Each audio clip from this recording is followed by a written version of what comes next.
तो इसके लिए सबसे पहले हम लोग जो समीकरण लगाएंगे, गति का पहला समीकरण ये होता है v = u + at। ठीक है, इसमें v देखा जाए तो ये 40 दिया गया है, u 0 है और a नहीं पता है, t दिया है 10 सेकेंड। गति के समीकरण पर आधारित एक प्रश्न है जो कि है, एक कार चलना प्रारंभ करती है, 10 सेकेंड बाद उसकी चाल 144 किलोमीटर/आवर हो जाती है, तो कार द्वारा चली गई दूरी ज्ञात कीजिए। तो इस प्रश्न को करने के लिए हमें सबसे पहले पता होना चाहिए कि इसमें क्या क्या दिया गया है। ठीक है, तो सबसे पहले देखो तो यहाँ पे कार चलना प्रारंभ करती है, इसका मतलब अभी कार क्या है, रुकी हुई थी, है ना। तो इस प्रकार यहाँ पे लिख सकते हैं, इसकी जो प्रारंभिक वेग है, वेग जिसको हम लोग u से लिखते हैं, वो क्या है, 0 है। ठीक है, और समय दिया हुआ है 10 सेकेंड, समय को t से लिखते हैं, ये है 10 सेकेंड। और साथ में देखो जब कार चल रही है तो उस पर कुछ त्वरण भी लग रहा होगा, है ना। त्वरण इसमें दिया नहीं गया है, लेकिन ये है कि जो भी त्वरण है वो अचर है, तो इसको हम a से डिनोट कर देते हैं, त्वरण। ठीक है, ये हमें नहीं पता है। और उसके बाद 10 सेकेंड बाद क्या होता है, उसकी चाल इतनी हो जाती है, तो ये कह सकते हैं कि इसकी अंतिम चाल है, कार की अंतिम चाल, जिसको हम लोग v से लिखते हैं, ये है 144 किलोमीटर/आवर।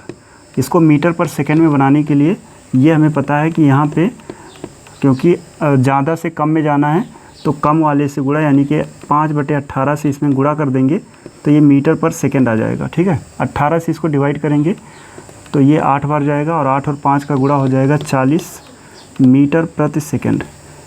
ये है कार की अंतिम चाल। ठीक है, तो इतना सब कुछ हमें दिया गया है और अब पूछा गया है कार द्वारा चली गई दूरी ज्ञात कीजिए, यानी s का मान हमें ज्ञात करना है। ठीक है, तो इसके लिए देखो त्वरण भी नहीं पता है और s निकालना है। तो इसके लिए सबसे पहले हम लोग जो समीकरण लगाएंगे, गति का पहला समीकरण ये होता है v = u + at। ठीक है, इसमें v देखा जाए तो ये 40 दिया गया है, u 0 है और a नहीं पता है, t दिया है 10 सेकेंड। अब यहाँ से a को रोकेंगे, 10 को नीचे भेजेंगे तो a बराबर आ जाएगा 40/10 और ये बनेगा 4 मीटर प्रति सेकेंड स्क्वायर। ये आ गया त्वरण। तो अब इस त्वरण की हेल्प से और जो भी यहाँ पे दिया उस सब की हेल्प से हम लोग दूरी निकाल पाएंगे।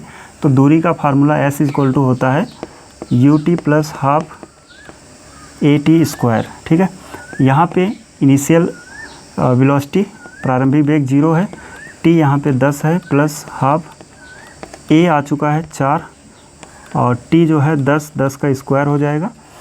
अब ये तो 0 हो जाएगा, 1/2 इंटू में 4 और 10 का स्क्वायर हो जाएगा 100। इस 2 से इस 4 को कैंसिल कराएंगे 2 बार और 2 से 100 में मल्टीप्लाई हो जाएगा, तो ये आएगा 200 मीटर और यही है 10 सेकेंड में कार द्वारा चली गई दूरी।